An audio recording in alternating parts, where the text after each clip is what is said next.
உலகெங்கும் வாழ்கின்ற தமிழ் சொந்தங்களே, கிறிஸ்துவுக்குள் அன்பானவர்களே, கர்த்தராகிய இயேசு கிறிஸ்து நாமத்தில் அனைவருக்கும் வாழ்த்துக்கள், வணக்கங்களை தெரிவித்துக் கொள்கிறேன்.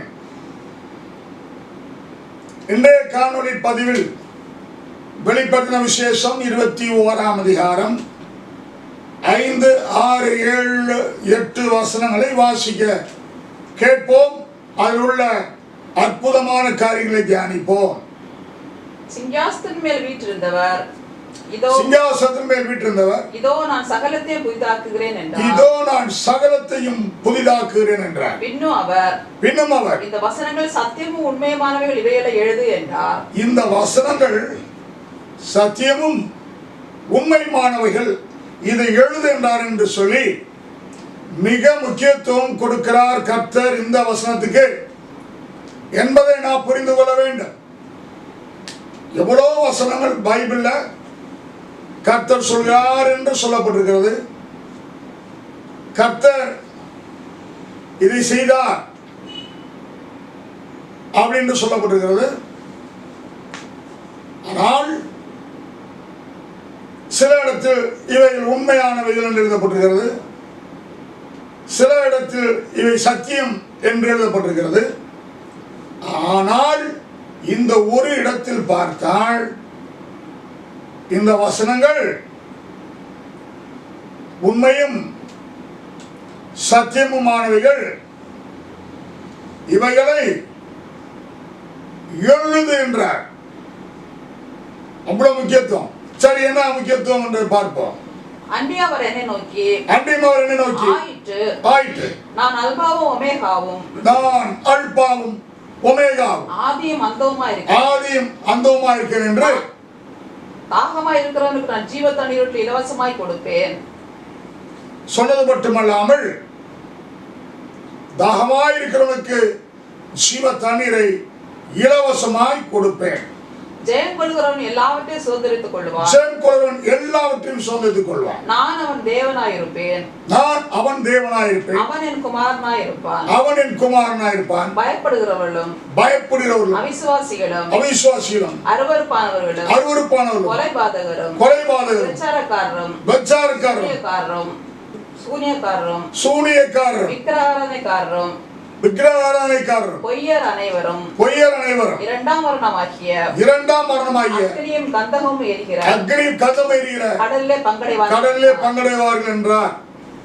இந்த 8ஆம் வசனத்தை மறுபடியும் வாசிக்கும் போது ஒரு பெரிய லிஸ்ட் போட்டிருக்கு. மறுபடியும் வாசிப்போம், அந்த வசனத்தை கேட்போம். பயப்படுறவர்களும் 2 அவிசுவாசிகளும் அருவருப்பானவர்களும் கொலைபாதகரும் விபச்சாரக்காரரும் சூனியக்காரரும் விக்கிரகாராதனைக்காரரும் பொய்யர் அனைவரும் இரண்டாம் மரணமாகிய அக்கினி கந்தம் எரிகிற கடலில் தள்ளப்படுவார்கள். 8 காரியங்கள் 8ஆம் வசனத்துல 8 காரியங்களை போட்டிருக்கு. இவன் இப்படியே படிச்சுட்டு இவைகள் ஏதாவது ஒன்றில் அகப்பட்டிருந்தாலோ அல்லது இவைகள் அனைத்திலும் அகப்பட்டிருந்தாலோ இதிலிருந்து விடுதலை ஆக என்ன வழி, இதிலிருந்து புதிதாகிறதுக்கு, சுத்தமாகிறதுக்கு, பரிசுத்தமாகிறதுக்கு, அவை விட்டு ஒழித்து புதியவையாகிறதுக்கு என்ன வழி?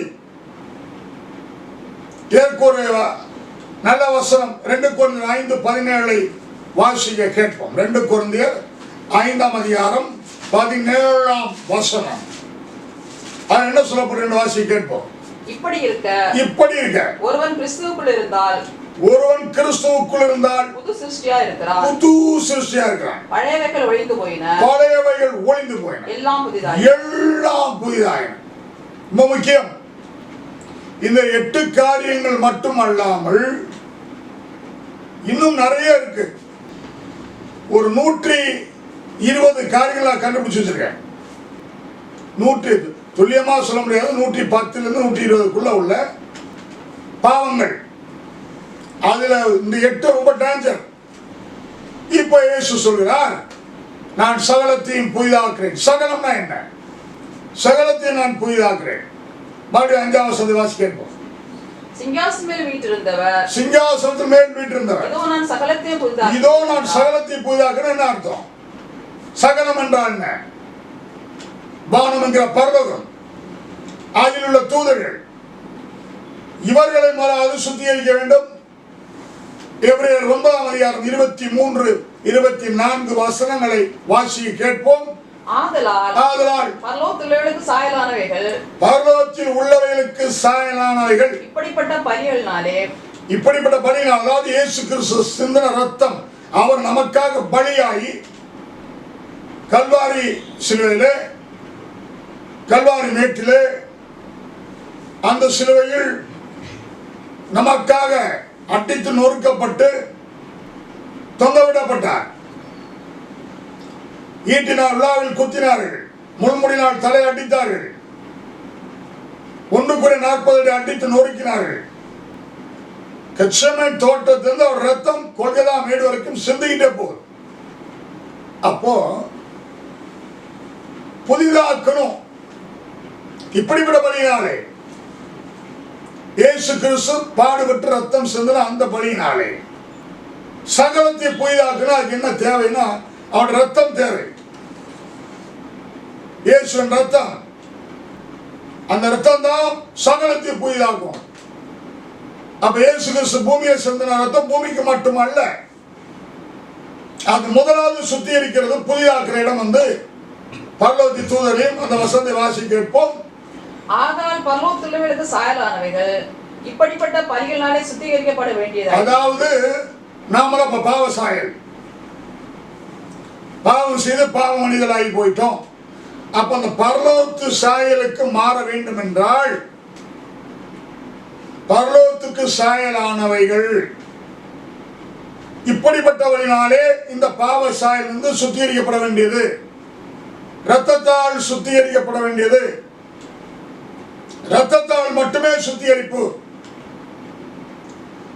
மற்ற சுத்திகரிப்புலாம் இருக்கு. ஜலத்துல சுத்திகரிக்கிறது, வசனத்துல சுத்திகரிக்கிறது, பரிசுத்த ஆவியினால் சுத்திகரிக்கிறது, அக்கினி அபிஷேகத்தினால் சுத்திகரிப்பு.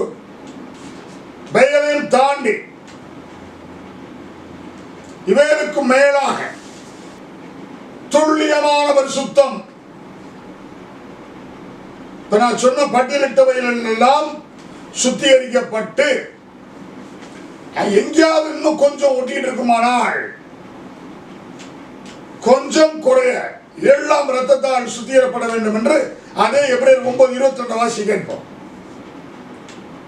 அங்கேதான் இருக்கு. நியாய பிரமாணத்தின்படி கொஞ்சம் குறைய எல்லாம் இரத்தத்தினாலே சுத்திகரிக்கப்படும். நியாய பிரமாணத்தின்படி கொஞ்சம் குறைய எல்லாம் சுத்திகரிக்கப்பட வேண்டும். கொஞ்சம் குறையனா என்ன? இப்ப நான் பட்டியல் போட்ட அந்த அனைத்து சுத்திகரிப்பை தாண்டி ரத்தத்தால் சுத்திகரிக்கப்படும் கடைசி அவர் சிந்தன ரத்தம் பூலோகத்தில் உள்ள மனிதனுக்கு மட்டும், பூமிக்கு மட்டும் அல்ல. எபிரேயர் 9:22 வாசித்தோம். கொஞ்சம் குறைய எல்லாம் ரத்தத்தால் சுத்திகரிக்கப்பட வேண்டும். ஜலத்தில் பிறக்கணும், ஆவியில பிறக்கணும். இது ரெண்டு சுத்திகரிப்பு. இதை தாண்டி அக்கினி அபிஷேகத்தால் சுத்திகரிப்பு, வசனத்தால் சுத்திகரிப்பு. இவையெல்லாம் ஒரு விதமான சுத்திகரிப்பை உண்டு பண்ணினாலும் கூட கடைசி சுத்திகரிப்பு, அதில் எல்லாம் சுத்திகரிக்கப்பட்டே ஆக வேண்டும். அதான் இயேசுவின் ரத்தம். இயேசு கிறிஸ்துவின் ரத்தத்தை பத்தி அனைவருக்கு புரிவதில்லை. அது ஏதோ கார்பரேஷன் மாற்றம் நினைச்சிட்டு இருக்காங்க. இப்பவே நிறைய பேர் நான் கழிட்டேன் ஆய்வுன்றான். இல்ல, பூமியில வச்சு எவனையும் அவர் கழுவ மாட்டார். சரி, மனிதனுக்கு அப்புறம் வருவோம். இவர் 9:23 பரலோகத்துக்கு சாயலானவை இப்படிப்பட்ட வழினாலே சுத்திகரிக்கப்பட வேண்டியதாக இருந்தது. பரலோகத்தில் உள்ளவைகளோ, இவைகளை விசேஷித்த பலிகளாலே, பரலோகத்தில் உள்ளவைகளோ இவைகளிலும் விசேஷித்த பலி நாளே சுத்திகரிக்கப்பட வேண்டியது. அந்த இரத்தத்தோடு கூட சுத்த ஜலம் என்று சொல்லப்படுகிறது. சுத்த ஜலம் எபிரேயர் 10 21-22 வசனம் வாசி கேட்போம். தேவனுடைய வீட்டின் மேல் அதிகாரியான, தேவனுடைய வீட்டின் மேல் அதிகாரியான இயேசு கிறிஸ்து, இவர் பரலோகத்துக்கும் பூலோகத்துக்கும் உரிய சகலத்துக்கும் அதிகாரியான, உயர்த்தப்பட்ட, மேன்மைப்படுத்தப்பட்ட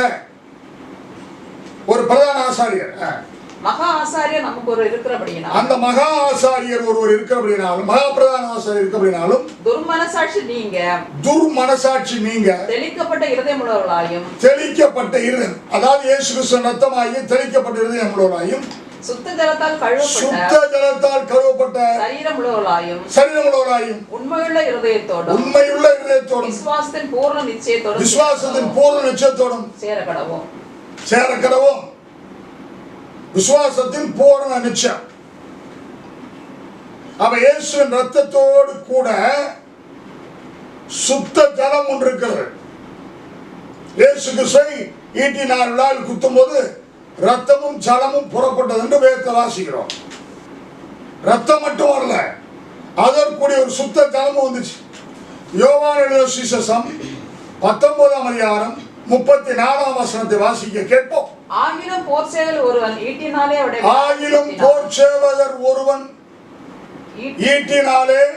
விலாவில் குத்தினான். உடனே இரத்தமும் தண்ணீரும் புறப்பட்டது. உடனே வெறும் ரத்தம் மட்டும் அல்ல, முதலாவது ரத்தமும், அதன் பின்பு அவர் இயேசு கிறிஸ்துவை ஜீவ தண்ணீர் என்று வேதம் சொல்கிறது. அவரை ஜீவ ஊற்று என்று வேதம் சொல்கிறது. நானே ஜீவ ஊற்று, தாகமா இருக்கிற என்னிடத்தில் வாருங்கள், ஜீவ தண்ணீரை இலவசமாக கொடுப்பேன். வெளிப்பத்தில் 21ஆம் அதிகாரம் வாசித்தோம்.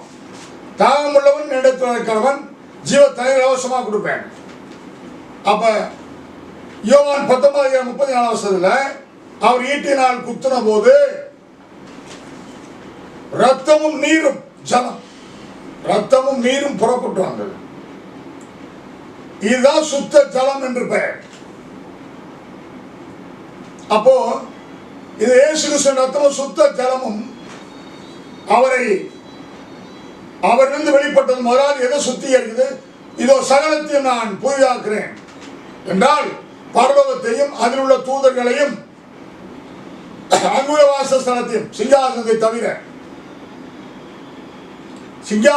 தவிர மற்ற எல்லாம் சுத்திகரிக்கப்படணும். அப்புறம் இந்த பூமி சுத்திகரிக்கப்படணும். புதிய பூமி, அந்த புதிதாக்கப்பட்ட புதிய பூமி. ஏசாயா 66ஆம் அதிகாரம் 22ஆம் வசனத்தை வாசி கேட்போம். நான் படைக்க போகிற புதிய வானமும் புதிய பூமியும் எனக்கு முன்பாக நிற்கிறது போல உங்கள் சந்ததியும் உங்கள் நாமமும் நிற்கும் என்று கர்த்தர் சொல்கிறார். அந்த சந்ததிய நாமம்னா இயேசு கிறிஸ்து நாமம். அந்த சந்ததியுடைய நாமம், அவர் நாமம் தரிக்கப்பட்ட ஜனங்கள். அதனால சொல்றார் ஒரே வார்த்தையில் வெளிப்படுத்த 22ஆம் அதிகாரத்தில் வெளிப்படுத்த 21ஆம் அதிகாரத்தில் 5ஆம் வசனத்தை மாதிரி வாசி கேட்போம். சிங்காசனம் வீற்றிருந்தவர் இதோ நான் சகலத்தையும் புதிதாக்குறேன். இன்னும் அவர் இந்த வசனங்கள்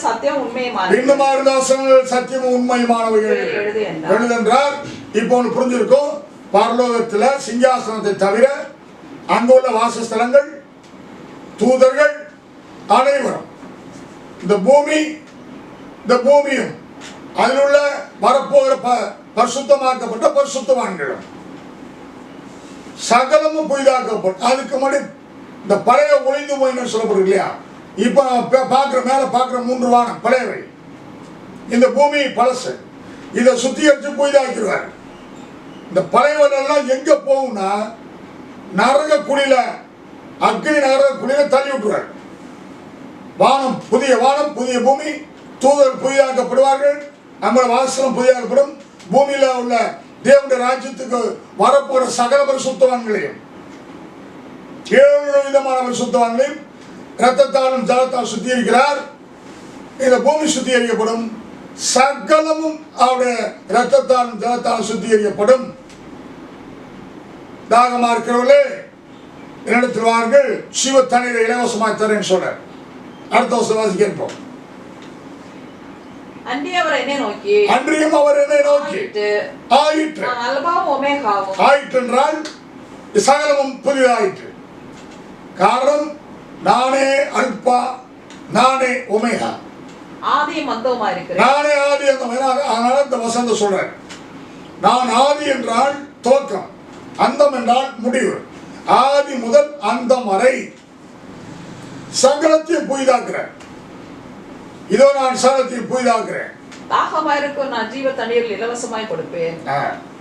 ஜெயம் கொள்கிறவன் எல்லாவற்றையும் சுதந்திரித்துக் இந்த கொள்வான். ஜெயம் கொள்கிறவன் புதிதாக்கப்பட்ட எல்லாத்தையும் சுதந்திரித்துக் கொள்வான். நான் அவன் தேவனாயிருப்பேன். நான் அவன் தேவனாயிருப்பேன். அவன் என் குமாரனாயிருப்பான். அப்பதான் இவர்கள் தேவனை முழுமையாக அறிந்து கொள்வார்கள். அவர் குமார முழுமையாக ஆக்கப்படுவார்கள். நான் அவன் தேவனாயிருப்பேன், அவன் குமாராயிருப்பார்கள்.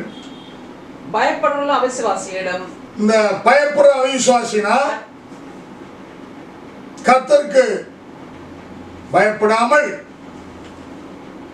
தீமைக்கு பயப்படுறவர்கள், சாத்தானுக்கு பயந்து ஆராதனை செய்கிறவர்கள். சாத்தானுக்கு பயப்பட கர்த்தர் பயப்பட மாட்டான். ஆனா கர்த்தருக்கு பயப்படுறவன் தேவனாய்த்து வருவான். பயப்படுறவர்களும் அவிசுவாசிகளும் அருவருப்பானவர்களும் அவர் 8 பட்டியல் போட்டு இரண்டாம் மரணம் ஆகிய அக்கினியும் கந்தவேறு கடல அக்கினி கந்தவேறில கடை தள்ளப்படுவார்கள். ஆகவே நாம் இயேசு கிறிஸ்து சுத்த ஜலத்தாலும் இரத்தத்தாலும் புதிதாக்கப்படுகிற அந்த சூழ்நிலைக்கு, அந்த ஒரு சுத்திகரிப்பிற்கு நம்மளை கர்த்தர் உட்படுத்த வேண்டும். அங்க நாம் போக நம்ம ஆயத்தப்படுவோம். ஆண்டவரே நீ சுத்திகரியும், ரத்தத்தால் ஜலத்தால் சுத்தி. இப்ப அவனையும் ரத்தத்தால் கழுவுல, பல ராஜ்யத்தையே அவரு ரத்தத்தால சுத்திக்கிறார். சகலத்தை புதிதாக்கி நம்மளை சுத்திகரிச்சு கொண்டு உள்ள விட்டுவார். என்றென்றைக்கும் புதிதாக்கப்பட்டவளா இருப்போம். அங்க பாவத்துக்கு வேலை இல்லை, தீமைக்கு வேலை இல்லை.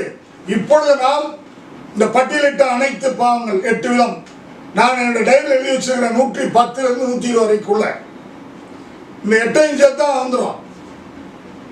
அதிலிருந்து நாம் சுத்திகரிக்கப்பட வேண்டும் என்று கர்த்தருடைய இரக்கத்துக்காகவும் தயவிற்காகவும் கிருபைக்காய் கெஞ்சுவோம். அவரே நம்மளை சுத்திகரிக்கிற தேவன்.